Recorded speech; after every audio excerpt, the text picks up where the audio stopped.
Om Shri Gurubhyo Namaha Harihi Om Om Janno Mitrasham Varunaha Janno Bhavatvayama Janna Indro Bhagaspati Janno Vishnurukramaha Namo Brahmane Namaste Vayo Tvameva Pratyaksham Brahmadi Tvameva Pratyaksham Brahma Vadishyami Vradam Vadishyami Satyam Vadishyami Tannamavadu Tadbhaktaramavadu Avadu Mam Avadu Bhaktaram.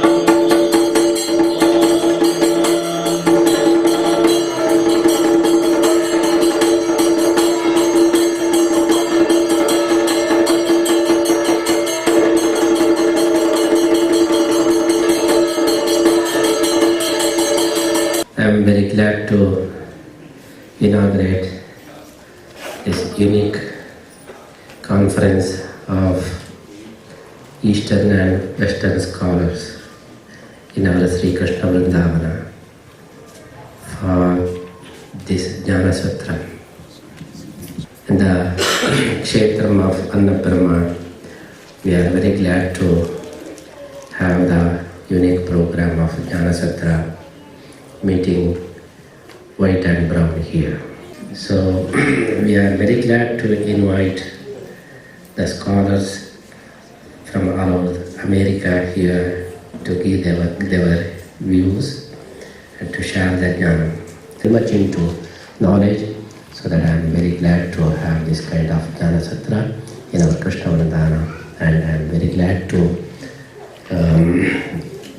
receive and welcome scholars from all walks of the spiritual path, mainly our Yajna Subramanyam, and he is the Karma Yogi and also Jnana Yogi. Jnana Karma Samanvaya he has done. He is very proud of us in New Jersey. I am very glad to welcome him, and also Keshwara Tarapatri. He has very much into the scriptures, and he has got the knowledge of Brahma Sutra and all other scriptures, and Jaya Krishna from capital city of Washington DC. And also I am very glad to welcome Master Betty and Stafford Betty, and we have the relationship since 17 years. It's about the law of karma. Has less to do with reincarnation, but of course they go together. The law of karma, when linked to reincarnation, is attractive because it makes possible a justice that only one life makes no room for. We don't like the idea of a common fate for all of us after a single lifetime. A common fate for the good and the bad, the hardworking and the lazy, the long-lived and the baby. We want to believe in a divine intelligence that is not mocked. The thought that Mother Teresa and Hitler share the same fate, whether a common extinction or a common heaven, is morally revolting. We like the idea of cosmic justice that a series of lives makes possible, a law of karma. We hope that such a law sorts us out and governs what kind of rebirth we have. Is there strong evidence for believing not only in reincarnation, but in karma? Enter Ian Stevenson. Do I have a slide here? There he is. There's the great researcher. Written 14 books on reincarnation. This is the University of Virginia psychiatrist who died in 2007 after a remarkable career investigating a phenomenon that few of his colleagues in psychiatry even knew existed. Stevenson wrote 14 books and many more articles describing his field research with children, ages 2.5 to 5, all over the world, who appear to remember their previous lives. And the reason I think that they come forth with these memories is that they have not been in the afterlife very long, and their memories of their previous life are still fresher than your kids' memories, who hopefully and probably have been for a long time, if not even for centuries, in the afterlife between their present life and their previous life. Thus, those memories are lost, and that's why you don't hear anything from them.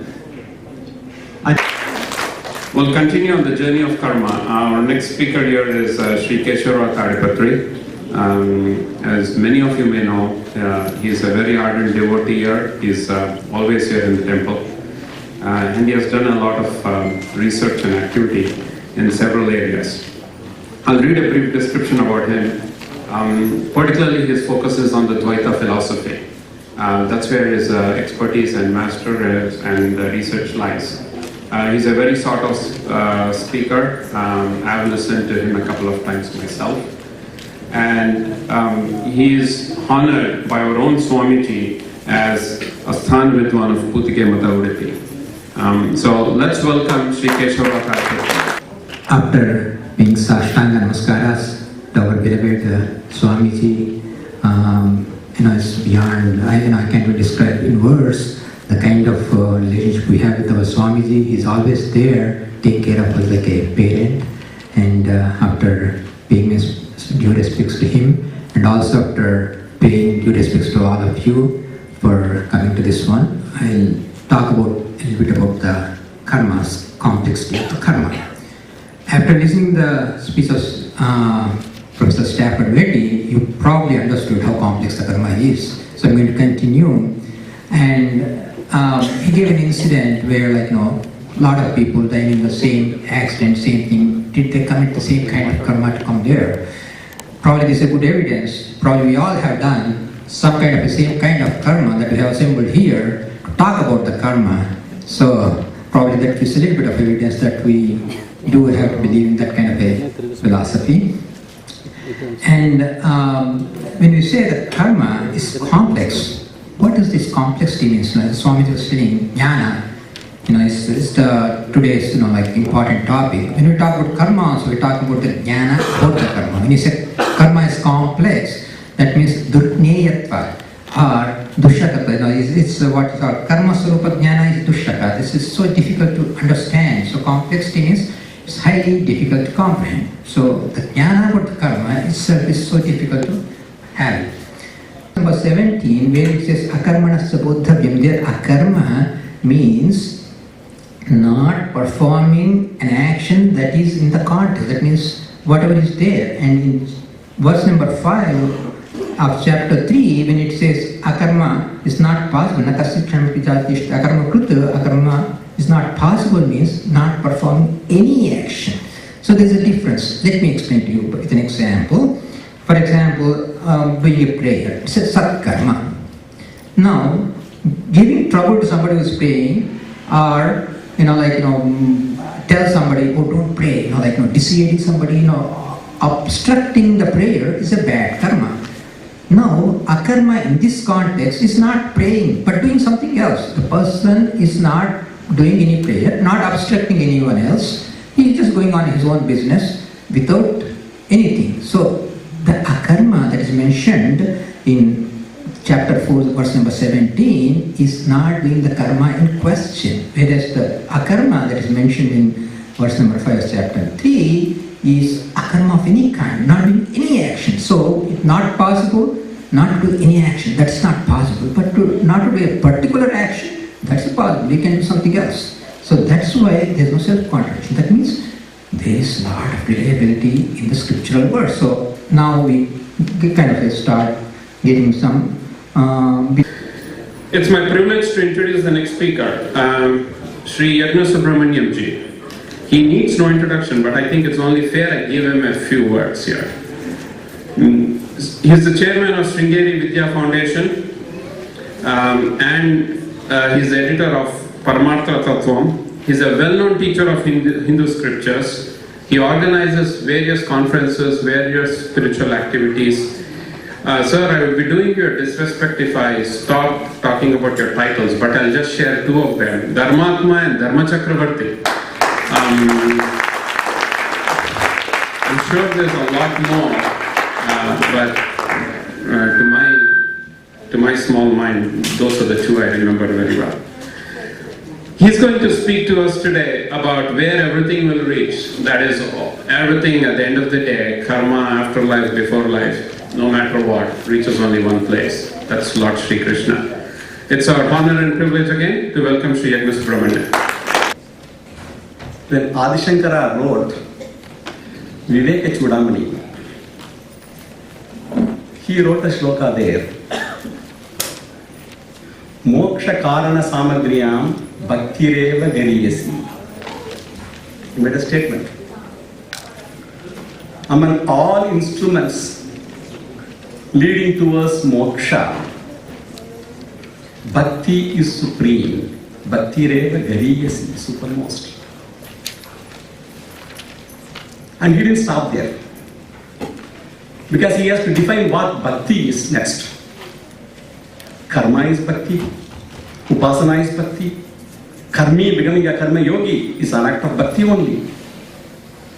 Between karmi and karma yogi, what is the difference? Karma being the same, a karma yoga does the same action with a different attitude. Whatever action I do, I offer it to the Lord. Ishvara Arpana Buddhya.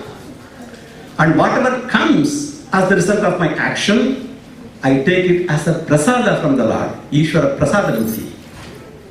So when this action being same, only a change in attitude of doing that action makes it a nishkama karma and makes him a karma yogi. Why karma yoga? Chittasya shuddhaye karma. Unless mind is pure, Jnana will not enter there. So for Chitta Shuddhi, karma is needed.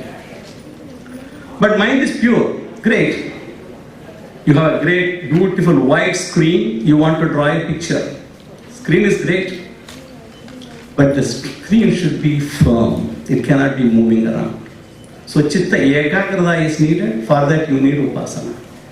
Upasana is also karma. So Bhakti, there is a separate thing. Bhakti, all these things are included. So karma, karma yoga, upasana, they are all bhakti. And then jnana yoga. Trying to find out who I am, the nature of the self. So he said in the next line, Swaswarupana Sandhanam Bhaktirita Vidiyate. The inquiry about oneself, to comprehend who I am, that is bhakti. But we said already karma is bhakti, upasana is bhakti, jnana yoga is bhakti. Then why he should say Swaswarupana Sandhanam, that is bhakti rita videyate? Why should he say that alone? Among the three, which is the one that will directly lead to moksha. For example, if you want to have a guy who is in hunger, to remove the hunger, you need food, you need somebody should offer to him, he should be able to consume that, eat it, and then only hunger will go. In this, any of the steps, can they be all left out? No. We need all the steps. But what is the one that directly gives him the benefit of removing hunger? Is only eating. In the same way, karma is important, upasana is important, all are needed. But for a person who tries to know the nature of oneself, that alone leads him to moksha. That is the message of the Acharya. So, Jnanadeva Kaivalyam. Again, 18th chapter, 66th shloka. Sarva dharman parityajya. Here, dharma means karma. Abandoning all karmas. Mamekam sharanam vraja. Take refuge in me alone. Now, what is this mom? Who is this mom? Is it Krishna? Krishna told everywhere up to the 17th chapters, even up to here, he said, Niyatam Kuru Karma. Do karma all the time. Yajna dana tapa karma. Nartaje. Never leave. Yajnam dhanam tapa. All these things, don't leave. Every time keep on doing karma, karma, karma. All the time, but with an attitude of a karma yogi. He has been telling all places. And now he says, leave all karma. Leave all karma. Is he telling you Arjuna? He is talking to Arjuna. He is not asking you to become a sannyasi. Leave all the karma and then offer them all to me. He says, Sarva dharman pratyajya mamekam sharanam praja. Now the question is, Sharana means what? He is asking him to do Sharanagati. Sharanagati means what here? When he has asked Arjuna to abandon all karmas, will he ask him to do another karma now by Sharanagati? Sharanagati is another karma. It's another form of bhakti. Will he ask him to do Sharanagati now? Sharanagati, Shamamekam, Sharanam Praja implies become a jnani. So that jnanitvam, he already told earlier, jnani bhakta is only closest to me. Now he is concluding here, Sharanam Praja, by that Sharanagati, he means become a jnani. For him only, no karma is needed. A sannyasi is called a niragni because he has no agni karma, no rituals and all. For this jnani, he doesn't have any karmas, so leave all the karmas means at this stage, people normally wrongly quote this sloka. Krishna himself has told, no need to do all these karmas and rituals at all. That is for a jnani, not for ordinary people. They all have to engage in karma because Chitta Shuddhi will never come without karma yoga. Anishkama karma only when we do Chitta Shuddhi will come. If mind is not pure, Vedanta will not enter there. Krishna himself will not sit there. The first staffer Betty started Betty. He started the karma theory and how this karma will be continued and rebirth and proof of the rebirth and Steve's knowledge of everything he has given. Then we went to the deep of karma and Keshwarao, he showed the Sankirna karma, how it is complex, and Kavayo Petra Mohitaha, Kim Karma, Kim Karmiti, Kavayo Petra Mohitaha. So starting with the karma and going into karma and without knowing, coming out of karma, then we came to Jnana. So the karma in the form of Jnana is only the karma. So the first question here is, how or what distinguishes between good and right and the opposite, bad and wrong? This is open to any one of the three speakers. You can decide who wants to go first. If not, I'm not shy to call it. Okay, Yajna Subramanian, it's yours. Because of modesty, I didn't want to offer to answer. Not because I want to debate that. Good and bad are always guided by dharma as given in the scriptures. All others are subjective. I'll give a simple example. The scriptures say, Satyam Bruyat, Priyam Bruyat, Na Bruyat Satyam Apriyam, Priyancha Nanrutam Bruyat, Tasya Eva Sanatana Deshayava Sanatana. Satyam Bruyat, tell the truth. Very simple. Always tell the truth. Priyam Bruyat, tell what is liked. Many times truth is not liked by our own selves. Nabruyat Satyam Apriyam. Do not say the truth if it is not liked. Very clear. Tell what is liked. Do not tell the truth if it is not liked. Priyancha Nanrutam. Nanrutam double negative. Priyam and Satyam. Nanrutam is Satyam. Chabruyat. Tell only that. How much of conflict? He alluded to an example of some robbers and all that. This is where the sukshma, the subtle aspect of dharma has to be followed. If you just go by textbook, you will just say Satyam, Satyam Bruya, I will tell the truth. But Poimayam Vaimayadatte, there is a statement in Tamil. Even if you tell a lie, it also becomes true depending on the context. Who will tell you that? That is where we need to, the dharma viveka should be there. It should be guided by dharma only. not any subjectivity. Why scriptures always tell us lead a pious life, good life, and always go to scholars and dharmishtas? Durlabam prayame vaitat, Vivekeshwara Shankaracharya says, Devanugraha yetukam. This can come only by only Devanugraha. Which are the three? Manushyatvam, Mumukshutvam, Mahapurusha Samshraya. To be born as a human being. Lot of people are human being by frame only, not human being by gunas. We should justify the term human being. Mumukshutvam, to have the craving desire that I should reach moksha. That is the ultimate goal. Tivra Ichcha should be there. Mahapurusha Samshraya, to be in association with Mahapurushas. Because through them only we can infer, see, practically look at, and then understand Dharma. If you take a book on Dharma Shastra and try to learn Dharma, we will all get only confused. We can never do that. That is why we should be always in association of Satsanga. Such people, Mahapurushas, we should be. So it should be guided only by Dharma, that Viveka Shakti should be there. What is correct, what is wrong, what is eternal, what is ephemeral, what is good for me, what is not good for me. Even though many of our first sankalpa are driven by prarabdha karma, whether it should be done or not done, we have no control on the first instance. Prarabdha pushes you into that.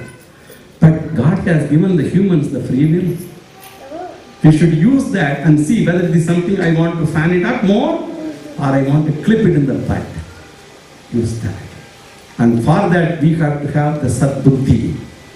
For that, Dharma, Dhamma, Jnana, Viveka should be there. So you should be, what is right, what is wrong, can be guided only by Dharma. And one should be able to get that not by reading a textbook or anything, by living that, following people who live that, and be in the association of such good people, thinking only noble thoughts all the time.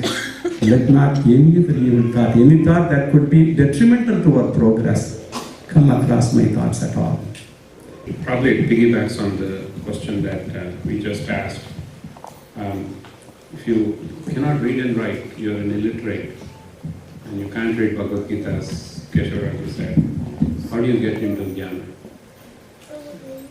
We don't need to have any skill to read or write or any of those things for several samanya dharmas.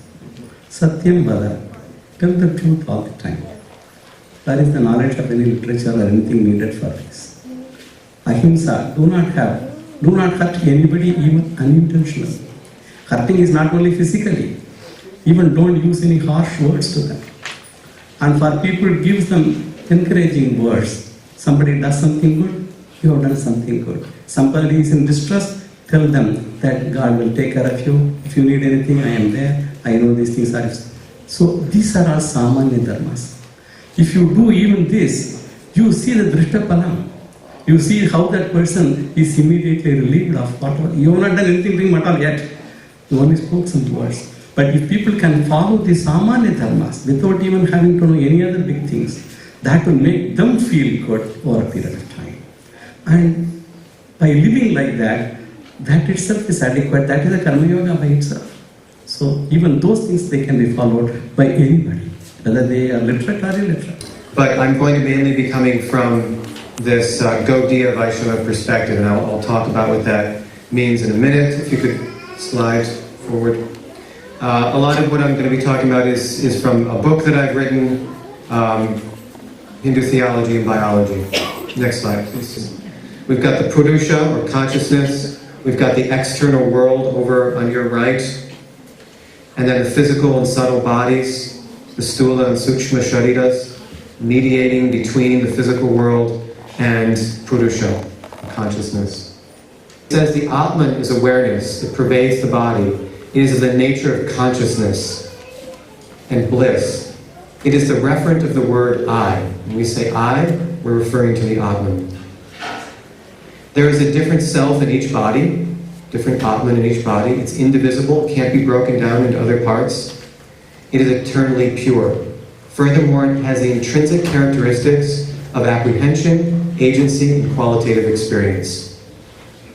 The ability to understand, the ability to do things, and the ability to have bhoktatva, to feel about the quality of things, to feel the qualities of things. These are the qualities for Jiva Goswami of the soul itself, of the Atman itself.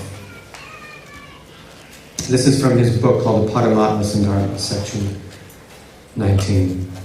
It's been published by Haridas Shastri in Sanskrit in 1984. And he who is possessed of the internal power, the Chit Shakti, in the form of Bhagavat Bhakti, and he who attains a spiritual body as a companion of the Lord, that is qualified by a particular function of the internal power, the Chit Shakti, they possess agency for the service of the Lord, but it is not predominated by matter.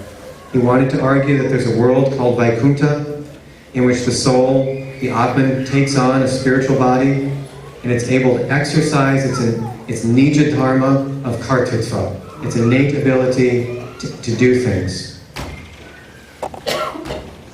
There's the outside world, there's a dog and a man. That image hits the optic nerve of your eyeball. The brain processes that information in very complex ways, which we're starting to understand, and that gives you the conscious experience of a dog.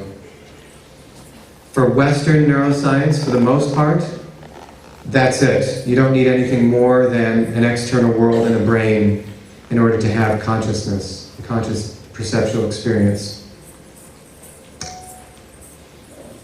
think there's other ways of understanding this picture. Jiva Goswami, in another book he wrote called the Tattva Sandarbha, he argues that the consciousness of the jiva is different from the life air, from the prana and the body, but it follows after or accompanies the life air, the prana, wherever it goes. The Atman's always connected with some type of body. We'll now have Jai Krishna and Nalamangal actually have his session now. Jai Krishna is going to talk about the doctrine of Sakshi. As an introduction, Sri Nalamandala is a scholar of Vedanta. He's actually the son of a very famous scholar, Vedavyasacharya, who is a staunch student of the scholar from Mysore, Raghavendracharya. Sri Jai Krishna teaches classes in Maryland and Virginia, and he is well versed in all the three philosophies, basically Advaita, Vishishta Advaita, and Dvaita. It's our honor to have him here, so I invite Jai Krishna and Mangala to the stage, please.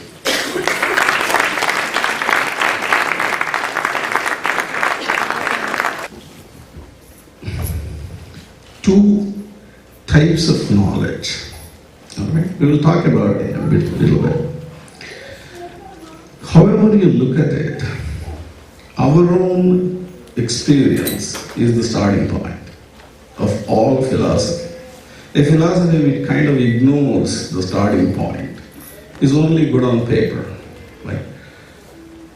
We know dharma, but given a circumstance, how come one person chooses this and another one chooses that? So there is something in them that's making him do. What is that is the question. Is it the brain? So we can ask that question. We will get into all that in a moment. So we have these five sensory organs, and then there is the mind, which is kind of a repository for the five sensory organs. And this whole thing is what Shastra calls it vritti jnana. Vritti means it is produced. Like 20 years ago, we didn't know what a cell phone was. Nobody had it. But now we know what a cell phone is, which means what? That knowledge was produced in us because it is a vritti jnana. So the five sensory organs, the eye gives you the knowledge of shapes and colors, and so on. The tongue gives you different tastes. You all ate food just now, so you know what I'm talking about. Then through your ear, you hear sounds and music. And then your nose gives you different odors and smells. And finally, your skin gives you a different sense of touch, rough, smooth, hard, cold. So these are deposited in the mind. Some people say that the mind transforms because of this. Now, we don't remember all the things that we see. I'll give you an example. You go to office every day, you drive. There are a lot of these trees on the side. But you don't remember any of those. How many trees did you see? You and I have actually seen them. But nothing got registered. It's because there was no impression created on your mind. We call it samskara in Sanskrit. So whenever a samskara or an impression is created, it creates memory for you. Say for example, you are driving back from your office. One tree has caught on fire. A lot of fire engine, all kind of traffic jam going on. Now you come home and tell your people, look what I saw today. So it created an impression on your mind and hence memory. That's how memory works. So memory is created whenever the mind is impressed. Similarly, even in your dreams, when you wake up, you don't remember a thing. What dream did I have last night? However much you think about it, you won't know. But there are some dreams you will remember for the rest of your life. Because it has left such a deep impression on you. That's how mind operates. So there are two types of knowledge, vritti and atmajnana.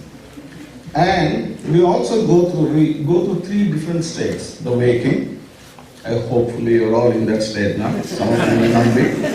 And then you have the dreaming state, and finally the deep sleep where you don't even dream.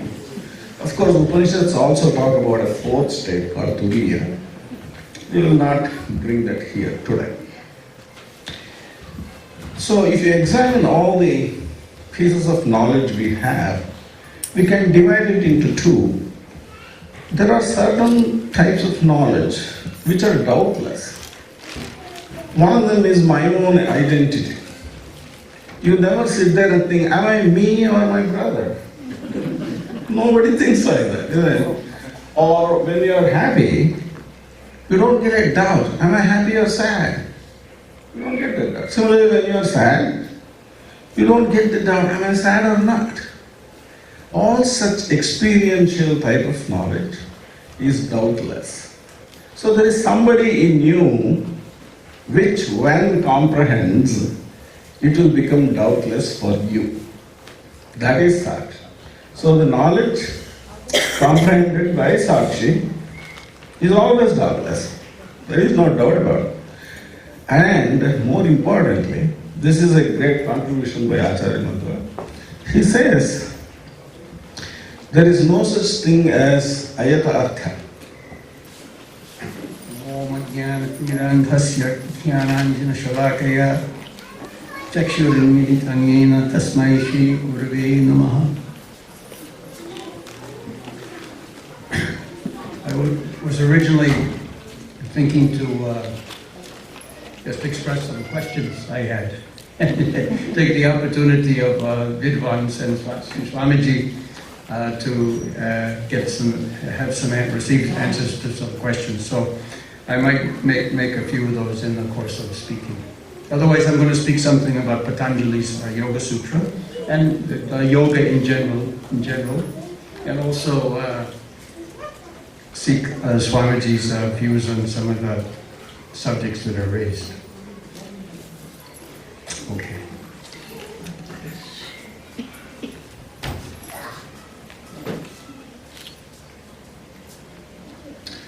So very generally, the Yoga Sutra of Patanjali in the first book, the Samadhi Pada, begins with the definition of yoga, which is yogash-chitta-vritti nirodha. Yoga in the Patanjali system means stopping the mind, stopping the chitta-vrittis, the activities of the mind. And the commentators here are very interesting. We have three big commentators. The Vyasa Bhashya, the book is called Sankhya Pravachana Bhashya. supposed to be by one Vyasa. Of course, opinions vary as to who this Vyasa was. Some of later commentaries think that this is Badarayana, but others are very doubtful about that. And then we have a commentary by Vachaspati Mishra in sometime after Shankara, maybe 9th century or so. And then we have a commentary by Vijnana Bhikshu in like about 16th century. And then we have Bhojaraja, we have a number of commentaries. So I'll refer a little to this commentary, the Sankhya Pravachana Bhashya of Vyasa. Anyways, in the first sutra, he's beginning his definition of yoga, yoga is chitta vritti nirodha. And what is yoga? Yoga has samadhi. He said yoga is samadhi. And what does he mean there? Well, of course, the word yoga is derivable from two roots.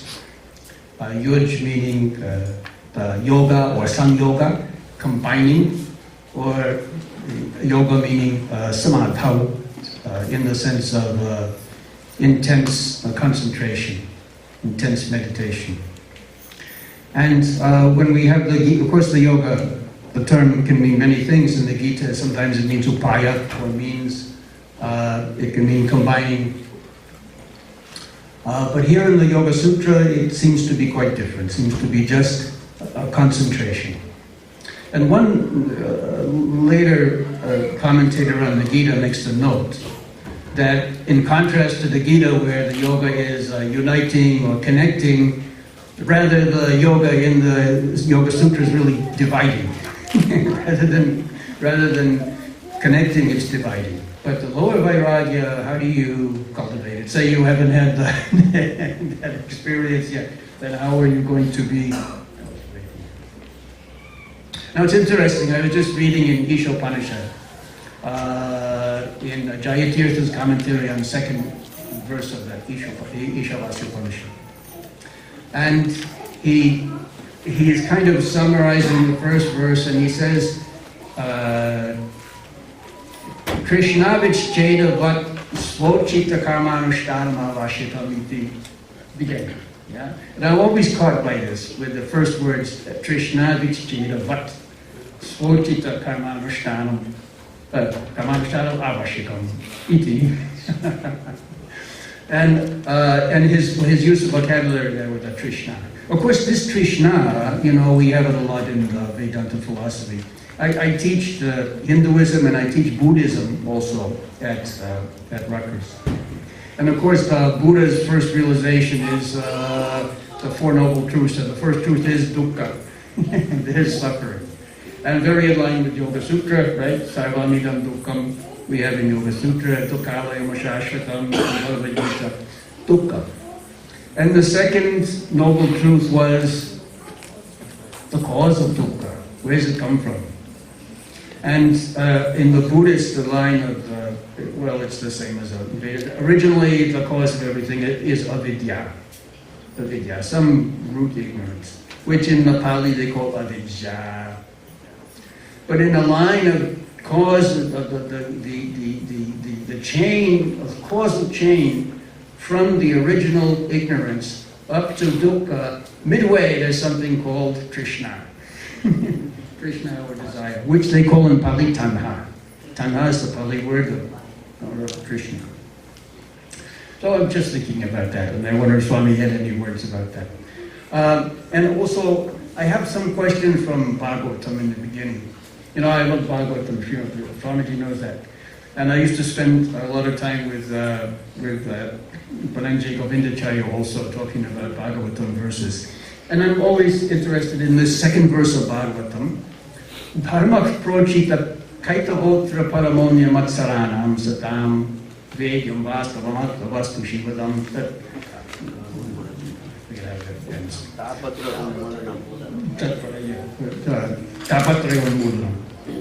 So in the first part, he's saying that the Dharma that's here in the Bhagavatam is projita kaitava. Projita kaitava.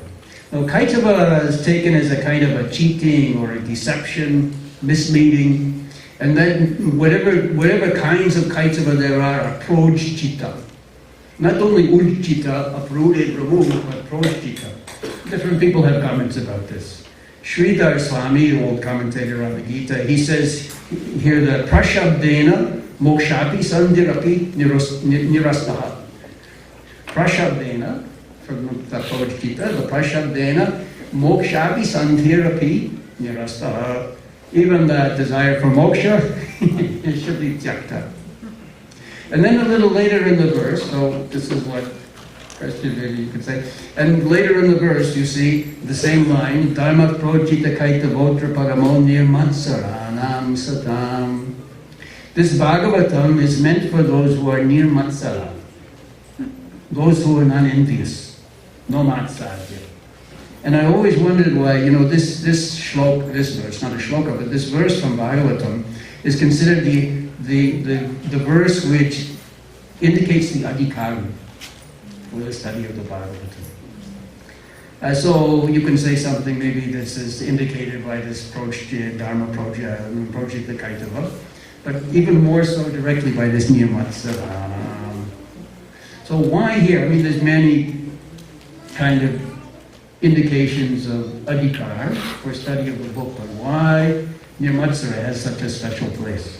Now some people say that of all the doshas that are possible, Matsarata is at the root. Some people say that. They'll list 5-6 doshas and say Matsarata. But it's interesting why this is here. So. And the Sarvasva Chintanam is against Vairagya. Not having that, but having the Sarvasva Chintanam is against the Vairagya. So, Vairagya, if you think that eating is not Sarvasva, then you will go away from eating. So if it is not Sarvasva, why should I be very much interested in that? So Vairagya means, according to Krishna, it is not an account of withdrawing, but it is, Vairagya means having the knowledge of Nitya Viveka. That is why the basic of Vairagya is Nitya Viveka. Once we have this is permanent, this is not permanent, then we are not interested. And many times I give the example of rented house. So we have the Vairagya in rented house. If something goes wrong, we say, I don't want to fix all these things. Why should I spend my money for this rented house? If something goes wrong in our own house, immediately we rush and fix everything. Because we think our house is permanent and rented house is not permanent. So Vairagya means it is thinking everything as rented house. And now Samsara means thinking everything is own house like that. So Krishna says by Nitya Vastu Viveka, Nitya Jnana, Anitya Jnana one can cultivate Vairagya. Then it's the higher level and upper level and lower level. So there are so, if your mind is fixed in something, worldly things, then you cannot take back to fix in another object. So to fix another object, first of all, you should withdraw the mind from other things and fix in the permanent thing. That is why Vairagya is the base for the concentration. Sometimes what happens, without Vairagya, you can fix your mind according to the Abhyasa. Abhyasa is more powerful than Vairagya. That is why Acharya says, Samskaro Balamanyataha. Some people, they are atheist, but they cannot give up Sandhya Vandanam because they don't agree with God, but they are doing Sandhya Vandanam because that is Abhyasa. From the childhood, they are doing the Sandhya Vandanam. So Abhyasa is more powerful than everything. That is why Krishna says, if you can able to have the Abhyasa and if you can have the Nitya Vastu Viveka, then yoga is very easy. It is like Kurma Gani Vasarvashaha. Like Kurma withdraws the legs from everywhere, like that. So, according to me, Patanjali Yoga Sutra and Bhagavad Gita Yoga Tattva, it's one and same. And yoga is only one word. It it cannot be divided into two. So our Acharya says the Sakshi is unquestionable, it is Niyata Yatartha. So we can have the end of the discussion. Otherwise, no solution at all. Like in our worldly things, the district court, then you can come to High Court, then you can come to Supreme Court, above Supreme Court, nothing. So Supreme Court is the unquestionable body. Above that, nothing is there. That is why we can settle anything in the world. If there is no end, Super Supreme Court and Super Supreme Court, then where will be the end? When the case is settled, the person will not be there. There will be no more. So we should have something unquestionable, so then we can settle everything properly according to this Vedanta. In philosophy also, Acharya says the Sakshi is the only thing which can settle everything. That is the Niyata Yatartha. The holy concept, the Pujyatva of the Vedanta is the most important thing to settle all the things. Like in family, if the leader of the family is unquestionable, then the family will be well and good. If everyone is questionable, then chaos. So like that, our Acharya, he says Sakshi is the leader and judge and settle everything. That is why Sakshi is the basic thing of the philosophy, and we have the concept of Sakshi or Nalamangala. Because it is the Nalamangala means it is the basic. So he has taken the topic of Sakshi. The meaning of the Sakshi is Sakshat Drashta. So without any dependence, it is seeing everything. That is why it is pure. So we have the good concept of Sakshi today, and we have another good concept of this Bhautavada from, I can say him as Jnana. He is John, but I name him as Jnana. So he has the good concept of Bhautavada and Charvakavada, because the first primary class is only Charvakavada. Without Charvakavada, one cannot become Dvaiti or Advaiti or any philosopher. So the Charvakavada is the basic philosophy which we should have to go through. But according to Acharya, Charvakavada, it is not considered as the philosophy. Because Naso Swami, our Acharya says, he is not at all a philosopher. Charvakavada is not at all a philosopher. Because the basic rule and law of the philosopher is cause and effect. Once we come to the stage of that everything is having the reason and everything is reasonable, then only philosophy starts.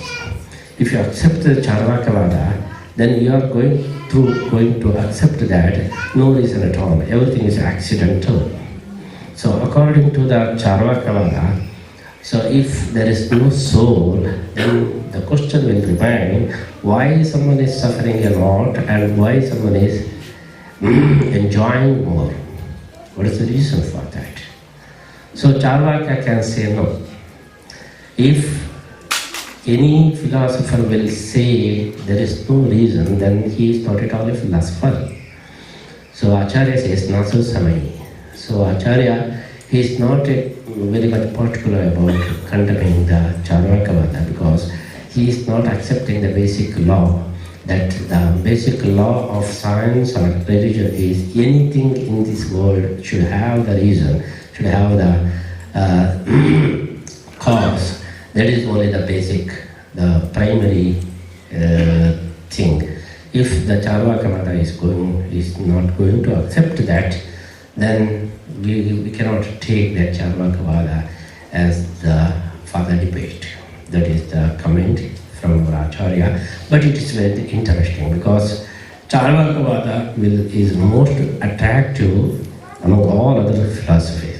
So it says like when we eat the tambula, so we use leaf and everything. But Charvaka says how the red color has come from that. No, the leaf is green, and whatever we use sunna, that is white, and everything no red. But when we mix all of that, our mouth will be red. Like that, Charvaka says the Atma will come with the association of all other things like that. For Jai Krishna, how do you compare the concept of Sakshi with the notion of intuition? Are they the same? Sakshi and intuition. Intuitive knowledge. Intuition, what would be the right word in Sanskrit for intuition? Anybody? Spurti. Okay, Anubhava, experiential. Your experiential type of knowledge belongs to Sakshi. Okay? That's why it is doubtless. So from time immemorial, the indeterminations of the mind are being arbitrated by Sakshi and making it valid. When Sakshi illumines that, it becomes doubtless. So intuition, if it is the experiential type, then it belongs to Sakshi. Whereas, if you are looking at something and thinking it is something, that is the first instinct of the mind that's coming. It can be wrong at times. We all know it. Thank you. Well, you can actually keep the mic on. There's one more for you. All right? How are unimaginable things comprehended by the mind? Unimaginable. Why did you say that? You have already imagined it. Somebody has imagined. Now, for example, human beings, we have been given with an avikshnam sankalpaha. The mind is fast, it's eager, it goes out all the time in different ways. It's very wavering, and it is eager to get things. So what happens is, it sometimes imagines things that are not there. We cannot even take the Atyantava, like the one he was mentioning, the rabbit having a horn. This is actually somebody imagined. It's an imaginary thing. But some artist actually drew it. You can always draw a picture of a rabbit having a little this thing. But whatever has come to the artist's mind will not get its reality. There is a creator. If it comes to his mind, it will get reality. That's how it works. Thank you. This one is for the question is, how would you define in your own words Atman? And after you, Jai Krishna, the same question for you.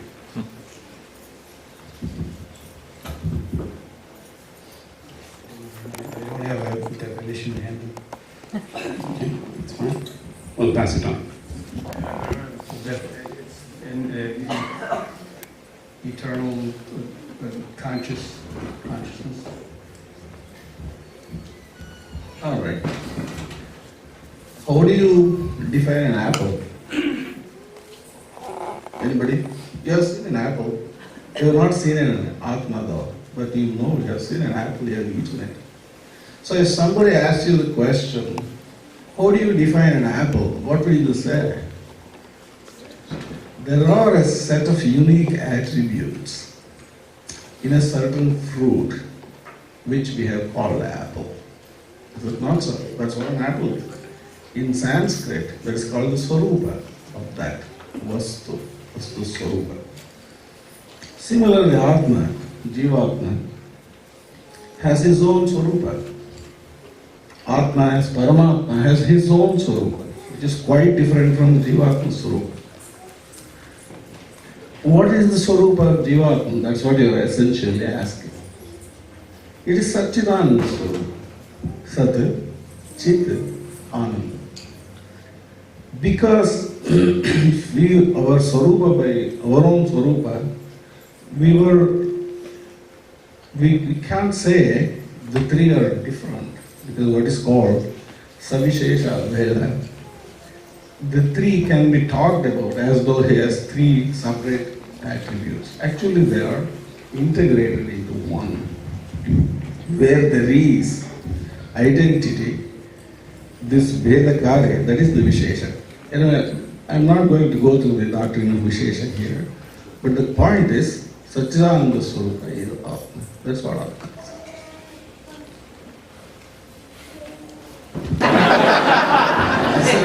Why do bad things happen to good people? Well, depends on what is bad and good. It's kind of hard to define and demarcate it, because what appears to be bad sometimes is good for you. For example, a poor man who has to cut wood for a living, he has good muscles. Hello. He doesn't have to go to any gymnasium like I have to. Because I don't cut wood for a living. I sit on a desk and write something. Therefore, what appears to be bad may be actually good. What appears to be good may not be that good after all. As Purandaradasa, he will tell you. What we think is good, he just didn't want it. Gave it all away. Just like that.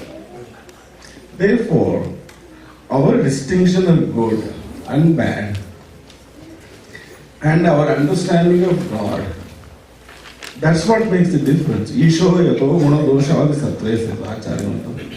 He is above, God is above our distinction of good and bad. That's how we'll get. And as Keshavarao was mentioning this morning, for a knowledge ego, if somebody else is inflicting bad things on him, that's because they are taking away his sins and they are accumulating sins. Similarly, the other way. You heard it this morning. That's why good and bad things happen.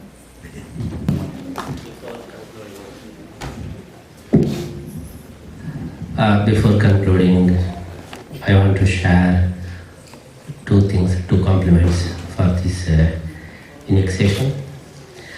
One is when day before yesterday I was starting from Bangalore. I just got the newspaper and I went through the newspaper, and in front line only I saw the one article that is connected to the session. I can read in Kannada, that is Savina Nantara Jiva, the Vijnanigala Purave. ಸಾವಿನ ನಂತರ ಜೀವ ಇರುತ್ತಾ ಇದ್ದರೆ ಅದು ಎಲ್ಲಿಗೆ ಹೋಗುತ್ತದೆ ಎಂಬುದು ಚಿರಂತನ ಪ್ರಶ್ನೆಗಳು. ಈ ಕುರಿತು ಧರ್ಮ, ಪುರಾಣ ಮತ್ತು ತತ್ವಶಾಸ್ತ್ರೀಯ ಗ್ರಂಥಗಳು ಬೇಕಾದಷ್ಟು ಹೇಳಿವೆ. ಆದರೆ ಇದೀಗ ಲಂಡನ್ ತಜ್ಞರು ವ್ಯಾಪಕ ಸಂಶೋಧನೆ ನಂತರ ಸಾವಿನ ಬಳಿಕವೂ ಜೀವ ಇರುತ್ತದೆ ಎಂದು ಹೇಳಿದ್ದಾರೆ. ಇದಕ್ಕೆ ಬಲವಾದ ಪುರಾವೆಗಳನ್ನು ಒದಗಿಸಿದ್ದಾರೆ. When I was starting from Bangalore, particularly for this program I was coming, and I thought this is the compliment for the session where I am starting from Bangalore. So I want to share this with all of the judges here. And I'm very glad to conclude this day session. And the second compliment is our Pandanya Govindacharya.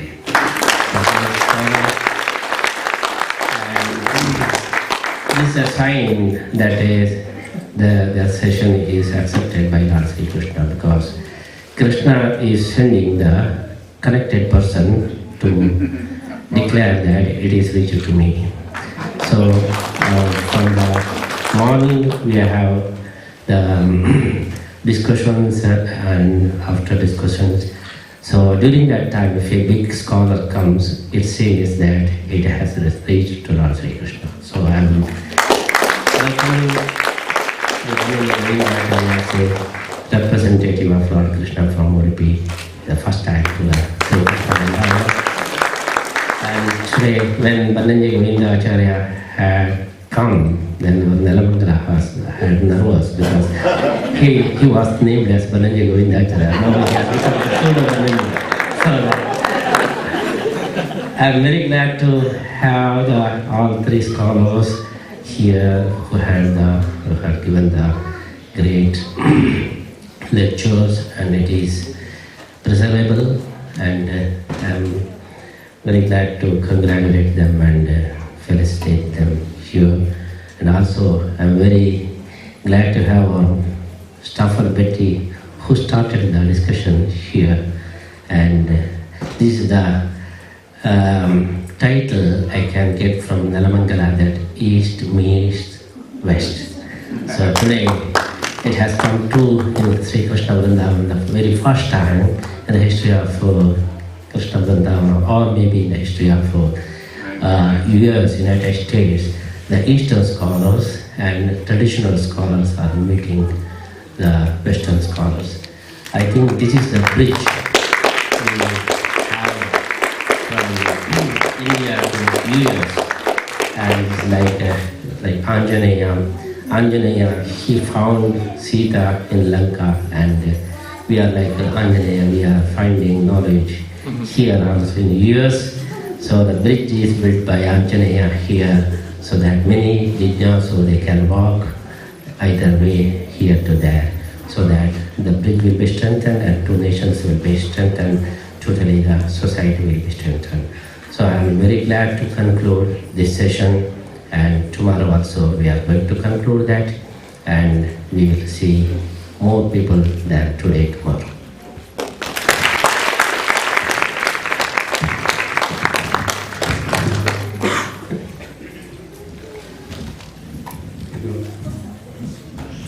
We'll now honor Jonathan. If you could.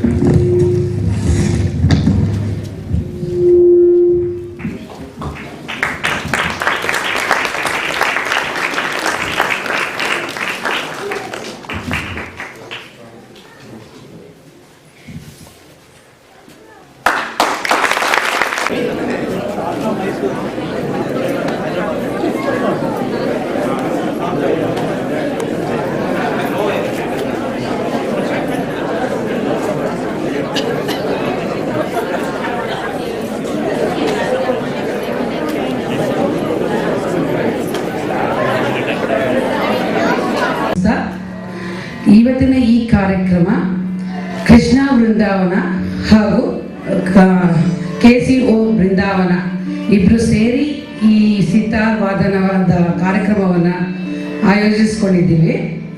ನಮ್ಮ ಯೋಗೀಂದ್ರ ಅವರಿಗೆ ನನ್ನ ಅನಂತ ಧನ್ಯವಾದಗಳು. ಯಾವಾಗಲೂ ಎಲ್ರಿಗೂ ಗೊತ್ತಿರೋಂಗೆ ಯೋಗೀಂದ್ರ ಅವರು ಏನೇ ಬಂದು ಕೇಳಿದ್ರು ಯಾವಾಗಲೂ ನಾನು ಸಾಲ್ವ್ ಮಾಡ್ತೀನಿ ಪ್ರಾಬ್ಲಮ್, ಆಯಿತು ಅದು ಮಾಡೋಣ ಅಂತ ಒಂದು ಆಶ್ವಾಸನೆ ಕೊಟ್ಟು ಪ್ರತಿ ಸಲನೂ ನಮಗೆ ಒಂದು ಮಾರ್ಗದರ್ಶನ ತೋರಿಸಿರೋ ಯೋಗೀಂದ್ರ ಅವರಿಗೆ ನನ್ನ ಅತ್ಯಂತ ನಮನ. ಅವ್ರಿಲ್ಲದೆ ಈ ಬಹುಶಃ ನ್ಯೂಜರ್ಸಿನಲ್ಲಿ ಯಾವ ಒಂದು ಕೆಲಸನೂ ಆಗಲ್ಲ ಅನ್ನೋ ನಂಬಿಕೆ ನನಗಿದೆ. ನಮ್ಮ ಇವತ್ತಿನ ಅತಿಥಿಗಳು ಖಾನ್ ಬ್ರದರ್ಸ್ ಅಂತ, ಅವ್ರ ಬಗ್ಗೆ ಒಂದು ಸಣ್ಣ ವಿವರ ಹೇಳ್ತೀನಿ. ಉಸ್ತಾದ್ ರಯಾಜ್ ಬಾಲೆಖಾನ್, ಸಾರಿ ನಾನು ಅವ್ರ ಹೆಸರು ಯಾವಾಗಲೂ ಹಾಳು ಮಾಡ್ತಾ ಇದ್ದೀನಿ, and Ustad Hafiz Balekhan are familiar names in the world of Hindustani music. Belonging to the Gwalior Kiran Gharana, they have carved a unique niche for themselves in the area of classical sitar over and above the lineage they have inherited. They belong to the family of late Sitar Ratna Rahmat Khan, they are his great-grandfather, late Ustad Abdul Karim Khan, grandfather, and late Ustad Balek Khan, father, all credited with popularizing the sitar in South India.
ಅಂತ ಕೇಳ್ಕೊಂಡಿದ್ರಂತ.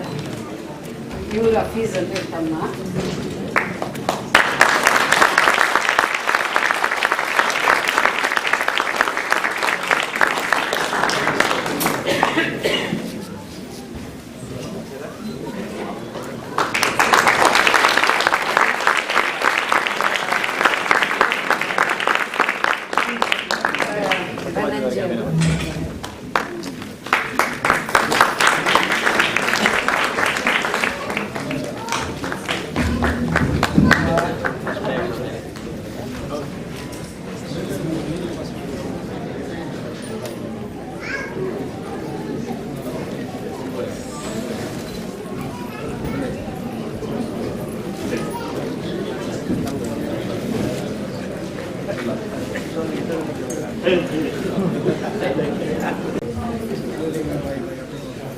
ಇವತ್ತು ಶ್ರೀಕೃಷ್ಣ ವೃಂದಾವನದಲ್ಲಿ ಕೃಷ್ಣ ನಾಟ್ಯ ಆಡ್ತಾ ಇದ್ದಾನೆ. ಬೆಳಗಿನಿಂದ ಸಂಜೆಯ ತನಕ ಸಂಪೂರ್ಣ ಜ್ಞಾನ ಮತ್ತೆ ಧ್ಯಾನಮಯ ಕಾರ್ಯಕ್ರಮ ನಡೀತಿದೆ. ಪೂಜ್ಯ ಸ್ವಾಮೀಜಿಯವರು ಹಾಗೆ ಪೂಜ್ಯ ಬನ್ನಂಜ ಶ್ರೀ ಗೋವಿಂದಾಚಾರ್ಯರು ಈ ವೇದಿಕೆಯಲ್ಲಿ ಆನಂದ ತೀರ್ಥ ಮಂಟಪದಲ್ಲಿ ಇಲ್ಲಿ ರಾರಾಜಿಸ್ತಾ ಇರುವುದು ನಮ್ಮ ಪಾಲಿನ ಈ ಒಂದು ದರ್ಶನವನ್ನು ಪಡೆಯುವಂತಹ ಪರಮ ಭಾಗ್ಯದ ಸನ್ನಿವೇಶ ಇದು.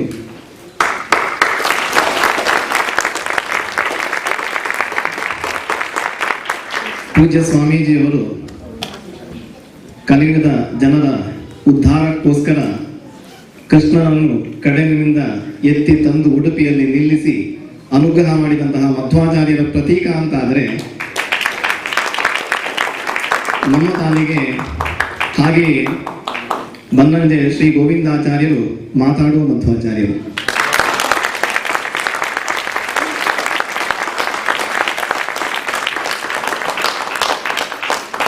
ಈ ಆನಂದ ತೀರ್ಥ ಮಂಟಪ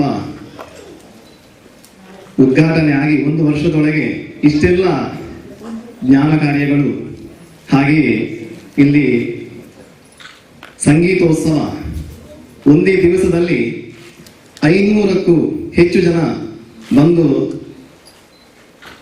ಸಂಗೀತ ಸೇವೆಯನ್ನು ಕೃಷ್ಣನಿಗೆ ನಡೆಸಿಕೊಟ್ಟದ್ದು.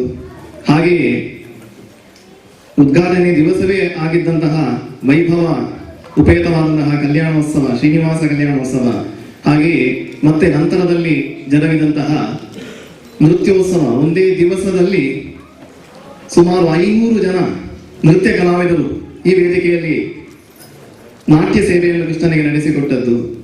ಇವತ್ತಿಗೆ ವಿಶೇಷವಾಗಿ ಪೂಜ್ಯ ಸ್ವಾಮೀಜಿಯವರ ಸನ್ನಿಧಾನ, ಬನ್ನಂಜೆ ಶ್ರೀ ಗೋವಿಂದ ಆಚಾರ್ಯರಿಂದ ಆಶೀರ್ವಚನ ಉಪನ್ಯಾಸ, ಇದು ನಮ್ಮ ಪಾಲಿನ ಪರಮ ಶ್ರೇಷ್ಠವಾದಂತಹ ಕ್ಷಣ ಇದು. ಆದ ಕಾರಣ ನಾವು ಆಸ್ವಾದಿಸೋಣ.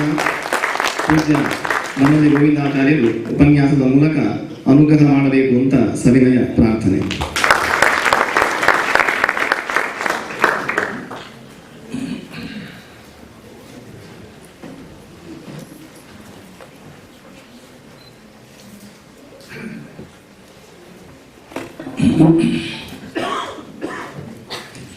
जयति पराशरसूनुः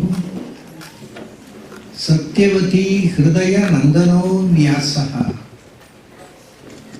यस्य आस्य कमलगलितं वाङ्मयममृतं जगत्पिबति भुजगभोगाभमुद्यम्य हृद्यं निजभुजं दक्षिणं लक्षणाढ्यं ललितमुद्रिक्तविज्ञानमुद्रं भज भज अनन्तमित्यालपन्तं प्रणतवान् प्राणिनां प्राणभूतं प्रणतिभिः प्रणये पूर्णबोधम् भवदवोष्णेन ततप्यमनन् भुवि परं नाथमप्रेक्षमणन् भुवनमन्येन च अन्येन दोष्णा भवतु धीर्माइति नः सान्त्वयन्तम् प्रणतवान् प्राणिनां प्राणभूतं प्रणतिभिः प्रणये पूर्णबोधम्.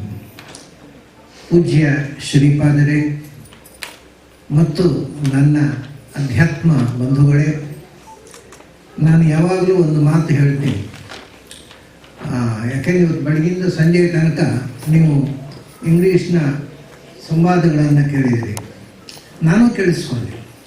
ನಾನು ಒಂದು ಕಡೆ ಹೇಳಿದೆ, ಅದು ಎಲ್ಲ ಕಡೆ ಅದನ್ನು ನಾನು ನೆನಪಿಸ್ಬೇಕು. ಏನಂದರೆ, Tulu is my mother tongue, and Kannada is my father tongue, and Sanskrit is my tongue. ಅದರಿಂದ ನನಗೆ ಈ ಮೂರರಲ್ಲಿ ಯಾವುದರಲ್ಲಿ ಮಾತಾಡಲಿಕ್ಕೆ ಇಷ್ಟ. English is neither my tongue not my father. ಹಾಗಾಗಿ ನನಗೆ ಅದು ಒಂದು ಪರಕೀಯ ಭಾಷೆಯ ಕಾರಣಕ್ಕೆ ಅದನ್ನು ಮಾತಾಡಲಿಕ್ಕೆ ಇಷ್ಟ ಆಗೋಲ್ಲ. ಅಂದರೆ ಅನಿವಾರ್ಯವಾದಲ್ಲಿ ಮಾತಾಡ್ತೇನೆ. ಯಾಕಂದರೆ ಯಾರೋ ವಿದೇಶಿಯರು ಬರ್ತಾರೆ ಮನೆಗೆ ಪಾಠ ಹೇಳಿ ಅಂತ, ಅವರಿಗೆ ಬೇರೆ ಭಾಷೆ ಬರೋಲ್ಲ. ಆದರೆ ಒಂದು ತಮಾಷೆ ಹೇಳಬೇಕು ನಾನು ನಿಮಗೆ. ಈಗ ನಮ್ಮ ಮನೆಯಲ್ಲಿ ಕೆಲವು ರಷ್ಯನ್ಸ್ ಮಧು ಸಿದ್ಧಾಂತವನ್ನು ಪಾಠ ಕೇಳ್ತಾ ಇದ್ದಾರೆ. ಅವರು ರಷ್ಯಾದಿಂದ ಬಂದವರು. ಅವ್ರ ಪಾಪ ಅದರ ಹೆಸರು, ಒಬ್ಬರ ಹೆಸರೇನು ಗೊತ್ತಾ? ನರಸಿಂಹನ್ ಅಂತ. Is A Russian. ಇನ್ನೊಬ್ಬ ಅವನು ಇಂಟರ್ನ್ಯಾಷನಲಿ ಫೇಮಸ್ ಆರ್ಟಿಸ್ಟ್. ಅವನ ಹೆಸರು ಉಜ್ವಲ ನೀಲಮಣಿ. ರಷ್ಯನ್ ನೇಮ್ ಗೊತ್ತಿಲ್ಲ ನನಗೆ. ಅವರೆಲ್ಲ ಉಡುಪಿಯಲ್ಲಿ ಬಂದು ಬಾಡಿಗೆ ಮನೆಯಲ್ಲಿ ಕೂತು ನನ್ನ ಹತ್ರ ಮಧು ಸಿದ್ಧಾಂತ ಪಾಠ ಕೇಳ್ತಾ ಇದ್ದಾರೆ. ನಾನು ಹೇಗೆ ಪಾಠ ಹೇಳಬೇಕು ಅವರಿಗೆ? ರಷ್ಯನ್ ನನಗೆ ಬರೋಲ್ಲ. ನಾನು ಅದಕ್ಕೆ ಇಂಗ್ಲೀಷ್ನಲ್ಲಿ ಪಾಠ ಮಾಡ್ತಿದ್ದೆ ಪ್ರಾರಂಭದಲ್ಲಿ. ಸೊ ಅವರಿಗೂ ಫಾರಿನ್ ಟಂಗು, ನನಗೂ ಫಾರಿನ್ ಟಂಗು, ಇದು ನಡೀತೆ ಅಂತ ಅವ್ರಿಗೆ ಹೇಳ್ತಿದ್ದೆ ನಾನು. ಅವ್ರು ಏನು ಹೇಳಿದ್ರು ಗೊತ್ತಾ? ಆಚಾರ್ಯರೇ, ಇಂಗ್ಲೀಷು ನಮ್ಮ ಮಾತೃಭಾಷೆಯಲ್ಲ, ನಿಮ್ಮ ಮಾತೃಭಾಷೆಯಲ್ಲ, ಸಂಸ್ಕೃತದಲ್ಲಿ ಪಾಠ ಮಾಡಿ ಅಂದರು ರಷ್ಯನ್ಸ್. ಸಂಸ್ಕೃತದಲ್ಲಿ ಚೆನ್ನಾಗಿ ಪ್ರಶ್ನೆ ಹಾಕ್ತಿದ್ರು, ನಾನು ಸಂಸ್ಥೆಯಲ್ಲೇ ಉತ್ತರ ಕೊಡ್ತಿದ್ದೆ. It was a pleasure. ರಷ್ಯನ್ಸಿಗೆ ಈಗ ಸಂಸ್ಥೆಯಲ್ಲಿ ಪಾಠ ಹೇಳೋದು ಉಂಟಲ್ಲ, ಇಟ್ಸ್ ಎ ಪ್ಲೆಸೆಂಟ್ ಎಕ್ಸ್ಪೀರಿಯನ್ಸ್. ತುಂಬ ಖುಷಿ ಆಗ್ತಿತ್ತು. ಅವರು ಅದಕ್ಕೋಸ್ಕರ ಅಲ್ಲಿ ಉಡುಪಿಯಲ್ಲಿ ಮತ್ತೊಬ್ಬಳು ಹೆಣ್ಮಗಳಿದ್ದಾಳೆ, ಅವಳು ಶೀಸ್ ಆಲ್ಸೋ ರಷ್ಯನ್. ಅವಳು ಕೃಷ್ಣ ಮಠದ ಹತ್ತಿರ ಬಾಡಿಗೆ ಮನೆ ತಗೊಂಡು ಅವಳು ದಿನ ಹೋಗಿ ಕೃಷ್ಣನ ದರ್ಶನ ಮಾಡದೆ ಅವಳು ಬಾಯರಿಕೆ ತಗೊಂಡು. ಇದು ಏನು ವಿಚಿತ್ರ ಅಂತ ನೋಡಿ. ನಮ್ಮವರು ಉಡುಪಿಯಲ್ಲೇ ಇದ್ದವರು ಕೃಷ್ಣ ದರ್ಶನ ಹೋಗ್ತಾರೆ ಎಲ್ಲೋ ಗೊತ್ತಿಲ್ಲ. ಅದೇ ಹತ್ತಿರ ಇದ್ದದ್ದು ಯಾವ ಸಸಾರ. ಅವ್ರ ಬಾಬು ರಷ್ಯಾದಿಂದ ಉಡುಪಿನ ಗೊತ್ತು ಕೃಷ್ಣ ದರ್ಶನ ಮಾಡದೆ ನೀರು ಮುಟ್ಟಲ್ಲ. ಆಮೇಲೆ ಪಾಠಕ್ಕೆ ಬರ್ತಾರೆ. ಹೀಗೆ ಸುಮಾರು ಒಂದು 5-6 ಮಂದಿ ಇದ್ದಾರೆ. ನಿಮಗೆ ಅವರ ದೀಕ್ಷೆ ಬಗ್ಗೆ ಹೇಳಬೇಕು ನಾನು. ಒಂದು ದಿವಸ ನನ್ನ ಜೊತೆಗೆ ಅವರು ಯಾವುದೋ ಒಂದು ಸ್ವಲ್ಪ ದೂರ ಪಾವಂಜಿ ಅಂತ ಅದು ಹತ್ತಿರದ ಒಂದು ಊರಲ್ಲಿ ಅವರ ವಿಶೇಷ ಇಟ್ಟು ಅಲ್ಲಿ ಹೋಗಿದ್ದೆ. ನನ್ನ ಜೊತೆಗೆ ಪಾಠ ಕೇಳಿಕ್ಕೆ ಅವರು ಅಲ್ಲಿ ಬಂದಿದ್ರು. ಅವತ್ತು ಮಧ್ಯಾಹ್ನ ಆ ಮನೆಯಲ್ಲಿ ಏನೋ ಈರುಳ್ಳಿಯ ಪದಾರ್ಥ ಮಾಡಿದ್ರು. ಗಾರ್ಲಿಕ್ಕು, ಓನಿಯನ್ನೆಲ್ಲ ಹಾಕಿದ್ರು ಕಾಣುತ್ತೆ. ನನಗೂ ಗೊತ್ತಿಲ್ಲ, ನನಗೆ ಬಡಿಸಲಿಲ್ಲ ಅವರು. ಅವ್ರಿಗೆ ಬಡಿಸಿಬಿಟ್ಟಿದ್ದಾರೆ ಫಾರಿನರ್ಸ್ ಅಂತ. ಅವರು, what is this? Are you not Vaishnavas? Are you taking onion garlic ಅಂತ ಹೇಳ್ತಾರೆ. ಇದು ಯಾರು ನೀವು ವೈಷ್ಣವರಾಗಿ ಗಾರ್ಲಿಕ್ ತಿಂತೀರಾ, ಓನಿಯನ್ ತಿಂತೀರಾ? ನಾವು ತಿನ್ನೋಲ್ಲ ಅಂತ ಅವರು ಕಡೆಗೆ ತೆಗೆದು ಬೇರೆ ಎಣ್ಣೆ ಹಾಕಿ ಅವ್ರಿಗೆ ಊಟ ಹಾಕಿದ್ರು. ಸೊ ಅಂದರೆ ಒಂದು ದೀಕ್ಷೆ, ಒಂದು ಕನ್ವಿಕ್ಷನ್ ವಿದೇಶಿಯರಿಗೆ. ಅವರು ಬಂದದ್ದು ಯಾಕೆ ಗೊತ್ತಾ? ಮೊದಲು ಅವರಿಗೆ ಕಾಂಟ್ಯಾಕ್ಟ್ ಆದದ್ದು ವಿತ್ ಇಸ್ಕಾನ್. ಅವ್ರಿಗೆ ಇಸ್ಕಾನ್ನ ಮೂಲಕ ಪರಿಚಯ ಆಯಿತು ವೈಷ್ಣವ ಧರ್ಮ. ಸೊ ಇಸ್ಕಾನ್ಗೆ ಸೇರಿದ್ರು ಅವರು ಮೊದಲು. ಇಸ್ಕಾನ್ಗೆ ಸೇರಿದಾಗ ಅವರಿಗೆ ನೋಡಿ ಆಶ್ಚರ್ಯ ನೋಡಿ, ಇಸ್ಕಾನ್ನಲ್ಲಿ ಇದ್ದು ಪಾಠ ಕೇಳ್ತಾ ಇದ್ದಾಗ ಅವರಿಗೆ ಒಂದು ಸಂಗತಿ ತಿಳಿಯಿತು. ISKCON is not strictly according to Madhva. That is some distortion. ಅದು ಮಧ್ವಾಚಾರ ಸಿದ್ಧಾಂತಕ್ಕಿಂತ ಭಿನ್ನವಾಗಿದೆ ಅಂತ ಅವರಿಗೆ ಅನಿಸಿ ಅದನ್ನು ಬಿಟ್ಟು ಬಂದರು. ಯಾಕಂದ್ರೆ ವಿ ವಾಂಟ್ ಓನ್ಲಿ ಮಧ್ವಾಸ್ ಫಿಲಾಸಫಿ. ನನಗೆ ಮಧ್ವರ ಸಿದ್ಧಾಂತ ಬೇಕು ಅಂತ ಒಂದು ಕೂತ್ಬಿಟ್ಟಿದ್ದಾರೆ ಉಡುಪಿಯಲ್ಲಿ. ಆಮೇಲೆ ನನ್ನ ಹತ್ರ ಪಾಠ ಕೇಳಿ ಸರ್ವಮೂಲ ಗ್ರಂಥಗಳನ್ನು ರಷ್ಯನ್ನಿಗೆ ಟ್ರಾನ್ಸ್ಲೇಟ್ ಮಾಡ್ತಾ ಇದ್ದಾರೆ. ಆಮೇಲೆ ಮಧ್ವ ವಿಜಯವನ್ನು already they have translated into ರೂಸಿ. ಏನು ಆಸಕ್ತಿ, ಯಾವ ದೇಶ, ಯಾವ ಲೋಕ ಒಂದೂ ಗೊತ್ತಿಲ್ಲ. ಆದರೆ ಸೆಳೆತ, ಸಾತ್ವಿಕ ಗುಣದ ಸೆಳೆತ. ಆವಾಗ ಡಿಸ್ಕಷನ್ ಬಂದ ಸತ್ವ, ಶುದ್ಧ ಸತ್ವ, ರಜಸ್ಸು, ತಮಸ್ಸು ಅಂತ ಜನಾರ್ದನ್ ಯಾರು ಹೇಳ್ತಿದ್ರು. ಅಂದರೆ ಶುದ್ಧ ಸತ್ವದ ಸೆಳೆತ ಯಾವ ದೇಶದಿಂದ ಎಲ್ಲಿಗೆ ಅಲ್ಕೊಂಡು ಹೋಗುತ್ತೆ.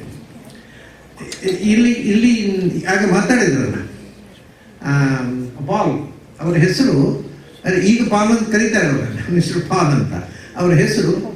ಹಿಂದೆ ನಮ್ಮ ಮನೇಲಿ 6 ತಿಂಗಳು ಪಾಠ ಹೇಳ್ತಾ ಇದ್ರು. ಭಾಗವತ ತಾತ್ಪರ್ಯ, ಮಧ್ವಾಚಾರ್ಯರ ಭಾಗವತ ತಾತ್ಪರ್ಯ. ಅವಾಗ ಅವರ ಹೆಸರೇನು ಅಂದರೆ ಪ್ರದ್ಯುಮ್ನ ದಾಸ್.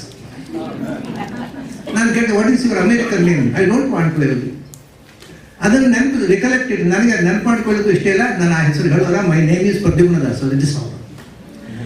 ಹೀಗೆ 6 ತಿಂಗಳು ಭಾಗವತ ಪಾಠ ಹೇಳ್ತಾ ಇದ್ರು. ಇಸ್ಕಾನ್ನಲ್ಲಿದ್ದರು ಅವ್ರು ಮೊದಲು. ಆಮೇಲೆ ಇಸ್ಕಾನ್ ಎಲ್ಲ ಧರ್ಮಗಳಲ್ಲೂ ಇರುತ್ತಲ್ಲ, ಸಾಮಾನ್ಯ ಧರ್ಮ ಇದ್ದಲ್ಲಿ ಎಲ್ಲ ಒಂಚೂರು ರಾಜಕೀಯವೂ ಇರುತ್ತೆ. ಅದು ಇಸ್ಕಾನಿನ ರಾಜಕೀಯಕ್ಕೆ ಬೇಸತ್ತು ಅದನ್ನು ಬಿಟ್ಬಿಟ್ರು. ಆದರೆ ಇವತ್ತಿಗೂ ಆಚಾರ್ಯ ಮಧ್ವರ ಗ್ರಂಥಗಳನ್ನು ಮೊನ್ನೆ ಬಂದಿದ್ದರು ನ್ಯೂಯಾರ್ಕಿಗೆ, ನನ್ನ ಹತ್ರ ಡಿಸ್ಕಷನ್ ಮಾಡ್ತಾ ಅವರು ಗೀತಾ ಭಾಷೆದ ಬಗ್ಗೆ ಡಿಸ್ಕಸ್ ಮಾಡಿದ್ರು 1.5 ಗಂಟೆ.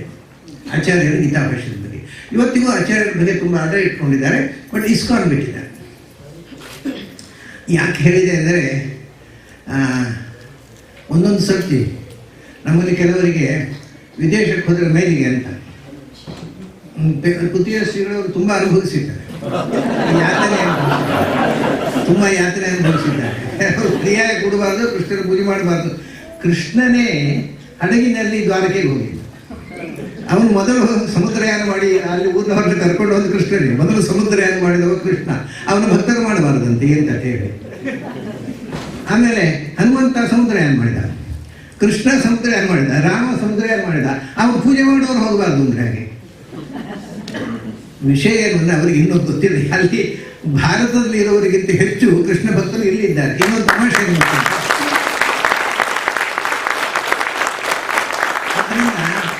ದೇಶ ಭಾಷೆ ಯಾವುದು ಬ್ಯಾರಿಯರ್ ಅಲ್ವೇ ಅಲ್ಲ. ಒಂದು ತಮಾಷೆಯಲ್ಲಿ ಒಂದು ಪುಸ್ತಕ ಪ್ರಿಂಟ್ ಮಾಡಿದ್ರು, ನಮ್ಮ ತಾಳಪತ್ರಿಯವರು ಪುಸ್ತಕ ಪ್ರಿಂಟ್ ಆಗೋ ಮುಂಚೆ ಅಲ್ಲಿ ಒಬ್ಬರು ಪುಸ್ತಕ ಪ್ರಿಂಟ್ ಮಾಡಿದ್ರು. ಅಮೆರಿಕಕ್ಕೆ ಯಾಕೆ ಹೋಗಬಾರ್ದು ಅಂದರೆ ಎಲ್ಲಿ ಹೆಚ್ಚು ಜಿಂಕೆಗಳಿವೆಯೋ ಅದು ಪುಣ್ಯ ಭೂಮಿ ಅಂತ. ಭಾರತಕ್ಕಿಂತ ಹೆಚ್ಚು ಜಿಂಕೆ ಇರೋದು ಅಮೆರಿಕ. ಅದು ಗೊತ್ತಿಲ್ಲ ಅವರಿಗೆ, ಅವರು ಭಾರತ ಅಮೆರಿಕ ವಿಷಯವೇ ಗೊತ್ತಿಲ್ಲ. ಪುಸ್ತಕ ಪ್ರಿಂಟ್ ಮಾಡಿರ್ತಾರೆ, ಹೆಚ್ಚು ಜಿಂಕೆ ಇರುವಲ್ಲಿ ಇರಬೇಕು, ಅದನ್ನ ಅಮೆರಿಕ ಅದು ಎಷ್ಟು ಫೂಲಿಶ್ ನೋಡಿ. ಹಾಗಾಗಿ ಆಚಾರ್ಯ ಮಧ್ವರು ಒಂದು ಮಾತು ಹೇಳಿದ್ದಾರೆ, ಎಲ್ಲಿ ಭಗವಂತನ ಪ್ರತಿಮೆ ಶಾಲೆಗ್ರಾಮ ಇದೆಯೋ ಅದರ ಸುತ್ತಮುತ್ತ 10 ಯೋಜನೆ ಅದು ವೈಷ್ಣವ ಭೂಮಿ ಆಗುತ್ತೆ ಅಂತ. ಎಲ್ಲಿ ಹೋದರೂ ನೀವು ಅದನ್ನು ವೈಷ್ಣವ ಭೂಮಿಯಾಗಿ ಕನ್ವರ್ಟ್ ಮಾಡ್ಬೋದು, ಅಥವಾ ಎಲ್ಲಿ ಇದ್ದು ಅದನ್ನು ಪಾಪ ಭೂಮಿಯಾಗಿ ಮಾಡ್ಬೋದು. ನಮ್ಮ ಕೈಲಿರೋದು ಪಾಪ ಭೂಮಿ ಪುಣ್ಯ ಭೂಮಿ ಅಂತ. ಆಮೇಲೆ ಕೆಲವು ಪಂಡಿತರು ಶುರು ಮಾಡಿದ್ರು ಅಲ್ಲಿ ಅದು ಕರ್ಮಭೂಮಿ, ಇದು ಭೋಗ ಭೂಮಿ ಅಂತ. ನಾನು ಕೇಳಿದೆ, ಕರ್ಮಭೂಮಿ ಅಲ್ವಾ ಅದು? ಅಲ್ಲಿ ಭೋಗ ಭೂಮಿ ಅಲ್ಲ ಅಲ್ವಾ? ಅಲ್ಲಿ ಭೋಗ ಮಾಡಿದ್ರೆ ಹೊಟ್ಟೆ ತುಂಬಲ್ವಾ? ಅಲ್ಲಿ ಮಕ್ಕಳು ಹುಟ್ಟೋಲ್ವಾ? ಮತ್ತೆ ಭೋಗಭೂಮಿ ಅದು ಭೋಗ. ಹಾಗಾದರೆ ಮತ್ತೆ ಏನು ಬರೀ ಕರ್ಮಭೂಮಿ? ಅಲ್ಲಿ ಅರ್ಥ ಏನು ಅಂದರೆ ಅದು ಕರ್ಮ ಪ್ರಧಾನವಾದ ಭೂಮಿ, ಇದು ಭೋಗ ಪ್ರಧಾನ ಭೂಮಿ. ಆದರೆ ಇಲ್ಲಿ ಕರ್ಮ ಮಾಡಿದರೆ ಫಲ ಇಲ್ಲ ಅಂತಲ್ಲ, ಇಲ್ಲಿ ಇದೆ, ಅಲ್ಲಿ ಇದೆ. ಸೊ ಈ ವಿಷಯಗಳೆಲ್ಲ ಸರಿಯಾಗಿ ತಿಳ್ಕೊಳ್ಳದೆ ನಮ್ಮ ಪಂಡಿತರದ್ದು ದೊಡ್ಡ ಸಂಗತಿ ಇದೆ ಅಂದರೆ, philosophy like A bird, it has 2 wings. One wing is psychology, ಅಂದರೆ ವಿಂಗ್ ಇಸ್ ಇದು ನ್ಯೂಮರಾಲಜಿ. ಅನೇಕ ಜನ ಸಂಸ್ಥೆಗಳಿಗೆ ಸೈಕಾಲಜಿ ಗೊತ್ತಿಲ್ಲ, ನ್ಯೂಮರಾಲಜಿ ಗೊತ್ತಿಲ್ಲ. ಆದ್ದರಿಂದ ಅವರು ವೇದಾಂತವನ್ನು ತಪ್ಪಾಗಿ ಇಂಟರ್ಪ್ರೆಟ್ ಮಾಡಿ ಎಲ್ಲ ತಲೆಗೆಡಿಸ್ತಾ ಇದ್ದಾರೆ. ಈ ಮನುಷ್ಯ ಆಚಾರ್ಯ ಮಧ್ವರ ಇಡೀ ಸಿದ್ಧಾಂತ ನಿಮಗೆ ಅರ್ಥ ಆಗಬೇಕಾಗಿದ್ದರೆ, ಅಥವಾ ಇಂಡಿಯನ್ ಫಿಲಾಸಫಿ ಅರ್ಥ ಆಗಬೇಕಾಗಿದ್ದರೆ, ಅದರ ಹಿಂದೆ ನಮಗೆ ಸೈಕಾಲಜಿ, ಮನಃಶಾಸ್ತ್ರ ಅನ್ನೋದು. Indian philosophy is nothing but ಮನಃಶಾಸ್ತ್ರ, ಅದು ಪೂರ್ತಿ ಸೈಕಾಲಜಿ. ನ್ಯೂಯಾರ್ಕ್ನಲ್ಲಿ ಒಂದು ಹಾಸ್ಪಿಟಲ್ ಇದೆ. ಆ ಹಾಸ್ಪಿಟಲ್ನಲ್ಲಿ ಸೈಕ್ಯಾಟ್ರಿಸ್ಟ್ ಡಾಕ್ಟರ್ ಒಬ್ಬರು ಇದ್ದಾರೆ. ಅವರ ಆಫೀಸ್ನಲ್ಲಿ ಮೇಲಿನ ಕೃಷ್ಣ ಅರ್ಜುನನಿಗೆ ಗೀತೋಪದೇಶ ಮಾಡೋ ಪೇಂಟಿಂಗ್ ಇದೆ. ಅವರು ಅಮೇರಿಕನ್, ಅವರು ಇಂಡಿಯನ್ ಅಲ್ಲ ಡಾಕ್ಟ್ರು. ನಮ್ಮ ಡಾಕ್ಟ್ರು ಯಾರು ಸೈಕ್ಯಾಟ್ರಿಸ್ಟ್ ಅದನ್ನು ಫೋಟೋ ಹಾಕೋಲ್ಲ, ಮೂಢನಂಬಿಕೆ ಅಂತ ಜನ ಬರಲಿಕ್ಕಿಲ್ಲ ಅಂತ ಹಾಕೋಲ್ಲ. ಅಲ್ಲಿ ಅವ್ರು ಹಾಕಿದ್ದಾರೆ. ಯಾಕೆ ಅಲ್ಲಿ ಹಾಕಿದ್ದೀನಿ ಅಂತ ಕೇಳಿದರೆ ಅವ್ರು ಹೇಳ್ತಾರೆ, Krishna was the first psychiatrist.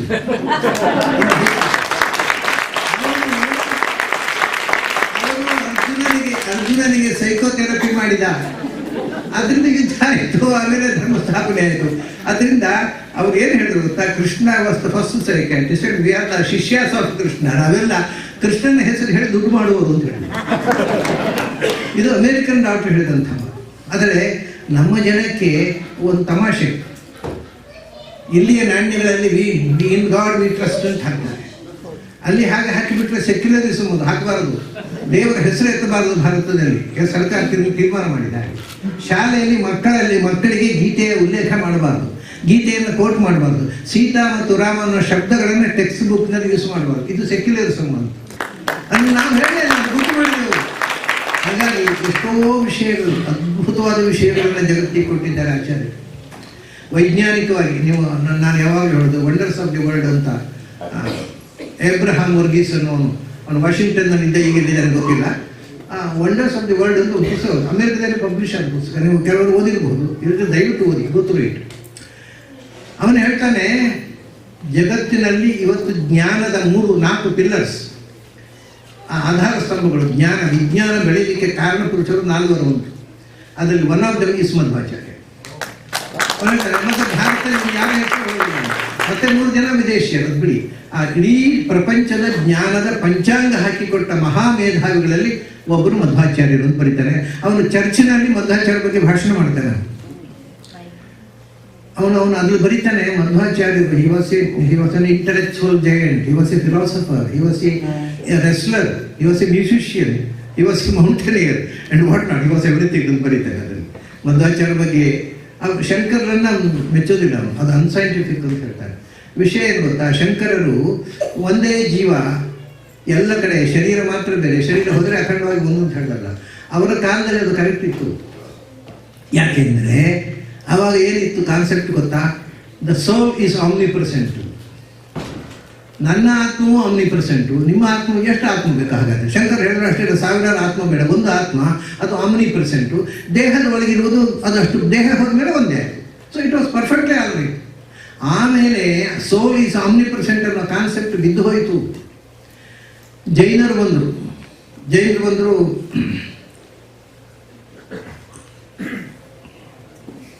Soul is not ಆಮ್ನಿಪ್ರೆಸೆಂಟ್. ಮತ್ತೆ ಅದು ಕಾಲಿನಿಂದ ತಲೆಯ ತನಕ ಅನುಭವ ಬರುತ್ತೆ ನಮಗೆ. ಆದ್ದರಿಂದ ನಮ್ಮ ದೇಹದ ಪರಿಮಾಣವೇ ಆತ್ಮದ ಪರಿಮಾಣ ಅಂತ ಚಿತ್ತಿ ಆಯಿತು. ಅವಾಗ ವೇದಾಂತಿಗಳು ಕೇಳಿದ್ರು, ಅಲ್ಲೆಯ ಅದು ಇಲಾಸ್ಟಿಕ್ಕು ಆತ್ಮ. ಯಾಕೆಂದರೆ ಇರುವೆಯ ಒಳಗಿದ್ದ ಆತ್ಮ ಆನೆಯಾಗಿ ಹುಟ್ಟಿದಾಗ ಏನಾಗಬೇಕು, ಅದು ಎಕ್ಸ್ಪ್ಯಾನ್ಷನ್ ಆಗೋದು ಹೇಗೆ? ಅಥವಾ ಆನೆಯಾಗಿದ್ದ ಒಂದು ಜೀವ ಇರುವೆಯಾಗಿ ಹುಟ್ಟಿದರೆ ಆ ಆತ್ಮ ಹೇಗೆ ಅದರೊಳಗೆ ಹೋಗಬೇಕು, ಕಂಪ್ರೆಸ್ ಮಾಡಬೇಕು. ಆದ್ದರಿಂದ ದಿಸ್ ಈಸ್ ನಾಟ್ ಕರೆಕ್ಟ್. ಮತ್ತೇನು ಅಂದರೆ atma is smaller than an atom. ಇದನ್ನು ಫಿಲಾಸಫಿ ಉಪನಿಷತ್ಕಾರರು ಘೋಷಿಸಿದರು. Acharya if atma or soul is smaller than atom, ಅವಾಗ ಅದ್ವೈತ ಇಸ್ ಗಾನ್. ಯಾಕಂದರೆ ನಿಮ್ಮ ಒಳಗಿರೋದು ಆತ್ಮ, ನನ್ನ ಒಳಗಿರೋ ಆತ್ಮ ಬೇರೆ ಬೇರೆ. ಆತ್ಮ ಆಮ್ನಿಪ್ರೆಸೆಂಟು ಅನ್ನುವ ಕಾನ್ಸೆಪ್ಟ್ ಇದ್ದಾಗ ಶಂಕರು ಹೇಳಿದ್ದು ಕರೆಕ್ಟ್. ಅದು ಬಿದ್ದು ಹೋಯ್ತೀಗ. ಅದು ಈಗ ನಿಜವಾಗಿ ಅದು ಸ್ವಲ್ಪ ನೀವು ಯೋಚನೆ ಮಾಡಿದ್ರೆ ಅದ್ವೈತ ಈಸ್ ಔಟ್ಡೇಟೆಡ್. ಅದು ಆ ಕಾನ್ಸೆಪ್ಟೇ ಬರಲಿ ಸಾಧ್ಯ ಇಲ್ಲ ಈಗ. ಅದು ಆಚಾರ್ಯ ಹೇಳಿದ್ರು ಸ್ಮಾಲರ್ ದ್ಯಾನ್ ಆನ್ ಆಟಮ್. ನಮಗೆ ಗೊತ್ತಿರುವ ವಸ್ತುಗಳಲ್ಲಿ ಅತ್ಯಂತ ಸೂಕ್ಷ್ಮವಾದ ವಸ್ತು ಆತ್ಮ. ಅವಾಗ ಬಂತು ಆತ್ಮ ಇರುವುದಲ್ಲಿ ಹಾಗಾದರೆ. ಯಾಕೆಂದರೆ ಕಾಲಿಗೆ ಚುಚ್ಚಿದ್ರೂ ನೋವಾಗುತ್ತೆ, ತಲೆಗೆ ತಾಗಿದ್ರೂ ನೋವಾಗುತ್ತೆ, ಎಲ್ಲ ಕಡೆ ಸೆನ್ಸೇಷನ್ ಇದೆ. ಆತ್ಮ ಎಲ್ಲಿದೆ? ಅದಕ್ಕೆ ಮಧ್ವಾಚಾರ್ಯ ಬಹಳ ಅದ್ಭುತವಾದ ಉತ್ತರ ಕೊಟ್ಟರು. ಆತ್ಮ ಎಲ್ಲಿದೆ ನೀವು ಎಲ್ಲರಿಗೂ ಗೊತ್ತಿದೆ. ಯಾಕೆ? ನೀವು ನಾನು ಅಂತ ಹೇಳ್ತೇವೆ, ನಾನು ಅನ್ನೋ ಕೈಯಲ್ಲಿ ಹೋಗುತ್ತೆ, ನಾನು ಹೇಳ್ತೇನೆ, ಅದೇ ಇಲ್ಲಿ ಹೋಗೋದು, ನಾನು ಹೇಳ್ತೇನೆ, ತಲೆ ತಳ್ಕೊಂಡು. So you know that you are here. You are annoyingly you know that you are here. You are unaware of it. You are unaware of your knowledge. ಗೊತ್ತಿದೆ ಅನ್ನೋದು ಗೊತ್ತಿಲ್ಲ ಅಷ್ಟೇ.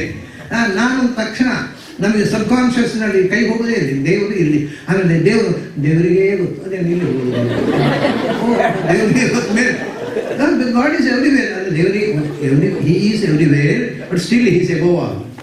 ಅದಕ್ಕೆ ದೇವರಿಗೆ ಗೊತ್ತು. ತಮಾಷೆ ಅಂದರೆ ಶಿವರಾಮ ಕಾರಂತರು ಅವ್ರು ದೇವ್ರನ್ನ ನಂಬ್ತಿರ್ಲಿಲ್ಲ. ಕೊನೆಗೆ ಸ್ವಲ್ಪ ಚೇಂಜ್ ಆದರು.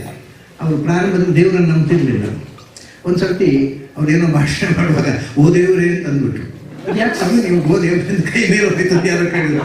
ಏನು ಮಾಡೋದಪ್ಪ, ಸಂಸ್ಕಾರದ ಮನೆಯಲ್ಲಿ ಹುಟ್ಟಿದ್ದರು ಪ್ರಾರಂಭ, ದೇವರನ್ನು ನಂಬುವ ಮನೆಯಲ್ಲಿ ಹುಟ್ಟಿದ್ರೆ ನನಗೋದು ಆಟೋಮ್ಯಾಟಿಕಲಿ ಕೈ ಮೇಲೆ ಹೋಯಿತು. But I don't believe in it. Lakshmi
ಭಾಗ್ಯವ ಕೊಟ್ಟು ಸಂಖ್ಯೆ ಇಲ್ಲದ ಭಾಗ್ಯವ ಕೊಟ್ಟು ಕಂಕಣ ಕೈಯ ತಿರುಗುತ್ತ ಬಾಳೆ ಸಂಖ್ಯೆ ಇಲ್ಲದ ಭಾಗ್ಯವ ಕೊಟ್ಟು ಕಂಕಣ ಕೈಯ ತಿರುಗುತ್ತ ಬಾಳೆ ಕುಂಕುಮಾಗಿದ ಪಂಕಜ ಲೋಚನ್ ಕುಂಕುಮಾಗಿದ ಪಂಕಜ ಲೋಚನ್ ವೆಂಕಟರಮಣನ ಬಿಂಕದ ರಾಣಿ ಭಾಗ್ಯದ ಲಕ್ಷ್ಮೀ ಬಾರ